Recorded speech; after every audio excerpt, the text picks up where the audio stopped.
Look back at the late 1940s and early 1950s. When India gained independence, it was starting from economic scratch.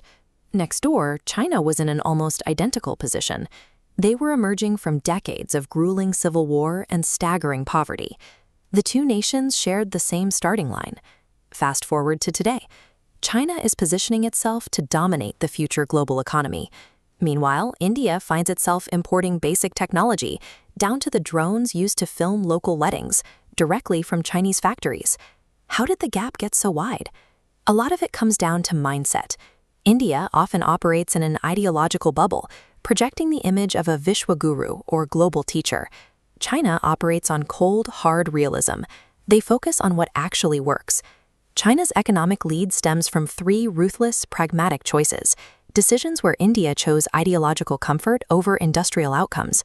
We often treat the English language as India's ultimate global advantage. But for the vast majority of the country's youth, it acts as a massive developmental bottleneck. Look at this breakdown of student capacity. In heavily populated regions like UP and Bihar, forcing a foreign language onto the entire population didn't turn India into an advanced global power.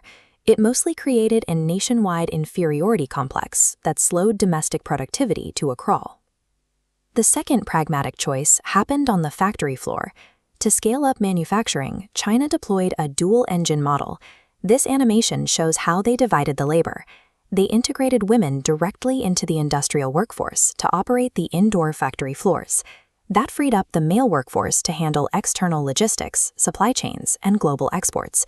Both gears turned together seamlessly. But in India, strict societal norms effectively removed the female gear from the industrial machine. Women were expected to stay home.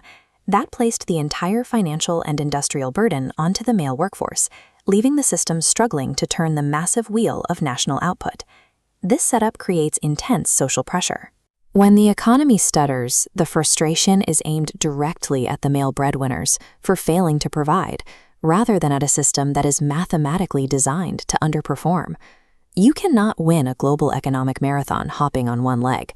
By keeping women out of the factories, India voluntarily benched half of its potential industrial workforce.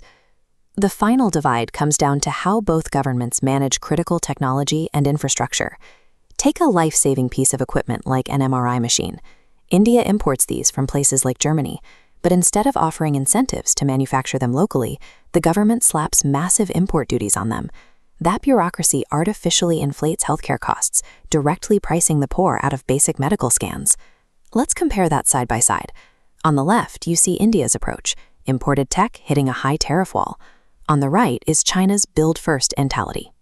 They aggressively incubated their own local tech ecosystems, like Baidu and WeChat, removing the roadblocks so they could scale upward.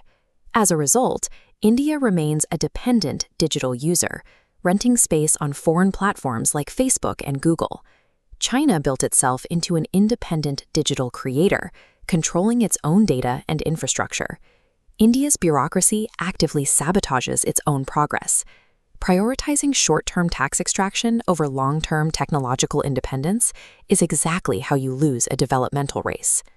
Zooming out to the current geopolitical chessboard, this massive gap in manufacturing execution means India is in no position to afford direct, open enmity with China.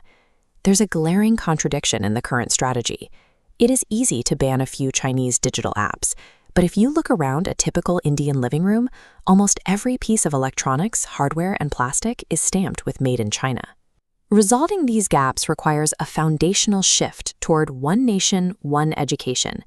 This removes the advantage of those who can afford English medium schools over those trapped by the language bottleneck. When the rich and poor operate on entirely different educational tracks, the national workforce stays fragmented. A unified standard is the only way to scale the human capital needed to compete. India has to stop throwing rocks at China's speeding train. To catch up, the country needs to abandon its ideological illusions, strip away the red tape, and start building a better engine through ruthless, pragmatic execution. Thank you for watching my video. For such more content, do subscribe, like, share, and comment your opinion.